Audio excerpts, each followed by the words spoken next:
made a message about the seasons changing and the new season the new season looking very familiar and very similar to the old season. Like, we're now in fall, but many of you may be experiencing summer like temperatures. Like, how are we in fall and it still feels like summer? I did a message about that.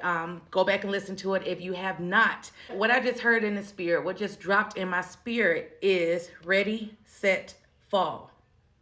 But that's twofold.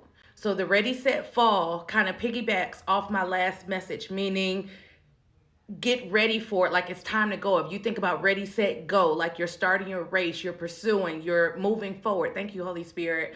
So the ready, set, fall, it's like get ready for you to see, for you to have tangible what it is that you have been praying for, believing for, fasting for, standing for, whatever that looks like. Thank you, Holy Spirit. Even if you think about that, for someone who's getting ready to run a race, all you know to do, I see it in the spirit like a trek. And if you're in form, getting ready to pursue this race, getting ready to leap out, thank you, Holy Spirit, getting ready to launch out. If you think about you being on the track, you don't know at what moment they're going to say go.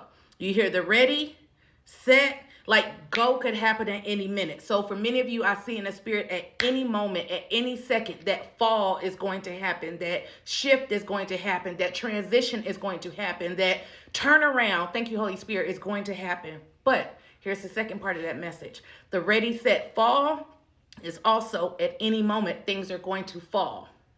Things are going to crumble. The idols that have been made. We serve a jealous God. Empires that have been built. I saw it in the spirit like Nebuchadnezzar. He got a prophetic word a year prior to his fall. Like, if you don't turn from your wicked ways, if you don't acknowledge the one true living God, there will be consequences. He was still building his empire. Some of you have been standing and waiting on vindication, and it looks like those who have maybe mistreated you still are winning in life. It looks like they're still succeeding. It looks like they're still successful. This is why I also try to teach, don't get caught up in what it looks like, because you could get caught up in what it looks like in the natural and oftentimes forget what Holy Spirit has told you. God will allow someone to build, because what he's allowing them to build will also be the very fuel for the fire that he throws them in, that he allows them to endure. Thank you, Holy Spirit. He just gave me revelation for a dream that I had last night pertaining to fire. I'm not saying you were waiting, like rejoicing, looking for vindication, but more so justice. So ready, set, fall. Things are about to fall. Empire is about to fall. Things, they're about to crumble. What looks like over a period of time, thank you, Holy Spirit, was being built up and being successful and taken off, and others look like they're living their best lives.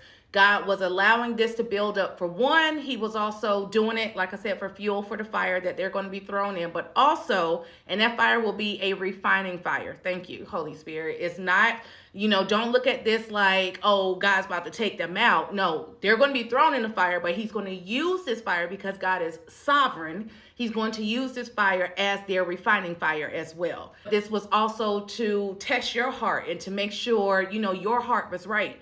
One of the things that I teach with Married to Purpose, especially for the standing spouses, we have to understand, like, if your husband has mistreated you or you're standing for him or whatever that looks like, before you see vindication, before you see the hand of God on them and God judge them or God deal with them, you got to understand that's God's son before that's your husband. So he's also, even in their wrong and in their error, making sure that your heart is right and he can trust you with their brokenness. God knows if your heart isn't right and you're rejoicing in their brokenness, if you are rejoicing in their demise, those will be the times he kind of withholds that from you because you're not in the right heart posture to receive that. Thank you, Holy Spirit. I just saw a tree being chopped down. God will humble the proud and the lofty. So with that being said, just be mindful. Don't rejoice in it. Thank you, Holy Spirit. Just be intentional about asking the Lord to make sure your heart is right. Lord, keep my heart right. Thank you, Holy Spirit. One thing the Lord used to have me do to add to my prayer is, Lord, teach me how to be a good steward over his suffering. Teach me how to be a good steward over his judgment. Teach me how to be a good steward over my vindication. I don't want to mishandle anything you're doing on my behalf. Like, I want to be in a right posture, the right perspective, the right position to receive it and not mishandle it. Continue to guard your gates.